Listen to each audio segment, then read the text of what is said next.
ലോക ബാനറുകളിലെ ചുരുട്ട് വലിക്കുന്ന ചിത്രങ്ങൾക്ക് തടയിടാൻ ആരോഗ്യവകുപ്പ്. അർജന്റീന, ബ്രസീൽ ആരാധകരുടെ ബാനറുകൾക്ക് പിടിവീഴും. കായിക താരങ്ങൾ ചുരുട്ട് വലിക്കുന്ന ചിത്രങ്ങൾ പ്രദർശിപ്പിക്കുന്നത് നിയമവിരുദ്ധമാണ്. തദ്ദേശ ഭരണ സ്ഥാപനങ്ങളിലെ കൗൺസിലർമാർക്ക് ആരോഗ്യവകുപ്പ് ഉദ്യോഗസ്ഥർ നിർദ്ദേശം നൽകി. നമ്മളൊരു ഫ്ലെക്സ് വെച്ചപ്പോ പുതിയ നിയമം നമ്മൾ പത്ത് കാട്ടാനാ ഇത് ഭയങ്കര സംഭവമാക്കുക. അതൊക്കെ ഇപ്പുറത്തെ ചെറുപ്പക്കാരൊരു സന്തോഷമല്ലേ. ഒരു 4 കൊല്ലം കൂടുമ്പോ ഒരു മാസം അല്ലെങ്കിൽ ഒരു 15 ദിവസം ഇതൊക്കെ ടീമെ പുറം പോയാൽ കഴിഞ്ഞില്ലേ. അർജന്റീനക്ക് അടുത്ത കളി പുറം പോകും. അതോട് കൂടി നമ്മളാരും തൂഫാൻ എതിരൊന്നുമല്ല. തൂഫാൻ നമ്മൾ സപ്പോർട്ട് ഇവിടെ എല്ലാ കടയിലും സിഗരറ്റ് ഒക്കെ ഉണ്ട്. ആ കുട്ടിക്കടകള് അതൊക്കെ പോട്ടെ. ഇവിടെ ഒരു സിനിമ ഇറക്കും, അല്ലെങ്കിൽ സിനിമന്റെ പോസ്റ്റർ ഇറക്കും. അതിന് എന്തൊക്കെയാ കാണുന്നത്, എന്തൊക്കെ MTMന്റെ സിനിമ വരെ ഇറക്കി. എന്നാ പിന്നെ നിങ്ങൾ അതൊക്കെ നിരോധിക്കണം. നമ്മൾ സന്തോഷത്തിന് മാറ്റിട്ട് ഒരു ഫ്ലക്സ് അല്ലടാ തന്നെ അഭിപ്രായം അല്ലേ? അവൻ ചെയ്യാൻ വേണ്ട ആദ്യം പാടില്ല. എന്താ നമ്മളൊരു സന്തോഷമല്ലേ എല്ലാം പോയില്ല. പിന്നെ കുറെ ആൾക്കാർ ഫ്ലക്സ് വെച്ചിട്ട് കുറ്റം പറഞ്ഞിട്ടുണ്ടെങ്കിൽ അത് പിന്നെ പൈസ സുരഭിച്ച് 4 കുട്ടികളെ കെട്ടിച്ചൂടെ, അല്ലെങ്കിൽ ചാരിറ്റി കൊടുക്കും. നമ്മളെല്ലാവരും ചാരിറ്റി ചെയ്യുന്ന ആൾക്കാരൊക്കെ തന്നെ. നമ്മൾ ആരും ചാരിറ്റിക്ക് എതിരോ അല്ലെങ്കിൽ ഡ്രഗ്സിനെ സപ്പോർട്ട് ചെയ്യുന്ന ആൾക്കാരോ അല്ലെങ്കിൽ പിന്നെ ഇതൊക്കെ ഒരു സന്തോഷമല്ലേ. ഇതുകൊണ്ട് ആര് ഇപ്പൊ ഞാൻ പറയട്ടെ, ഇതിനെക്കാട്ടിയും വിശ്വത്തിനെക്കാട്ടിയും വലിയല്ലേ മറ്റേ കള്ള്.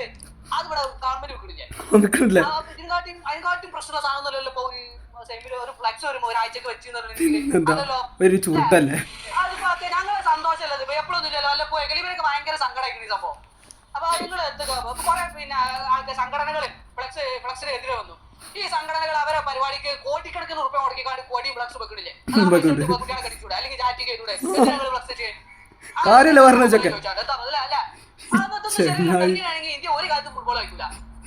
വേൾഡ് കപ്പ് പോയിട്ട് ഏഷ്യ കപ്പ് പോലും കളിക്കൂല അല്ലെ. സപ്പോർട്ട് ഇല്ല. പിന്നെ നിങ്ങൾ ഇന്ത്യക്ക് ടീം ചെയ്തിട്ടല്ലേ നമ്മൾ ഏതെങ്കിലും ഒരു ടീമിനൊക്കെ സപ്പോർട്ട് ചെയ്യണേ. നിങ്ങൾ ഇന്ത്യക്ക് ടീം ഇറക്കി ഞങ്ങൾ സപ്പോർട്ട് ചെയ്യാം. ഫ്ലക്സ് ഇപ്പോൾ 1000 മീറ്റർ അല്ല 2000 മീറ്റർ നമ്മൾ വെച്ചോളാം.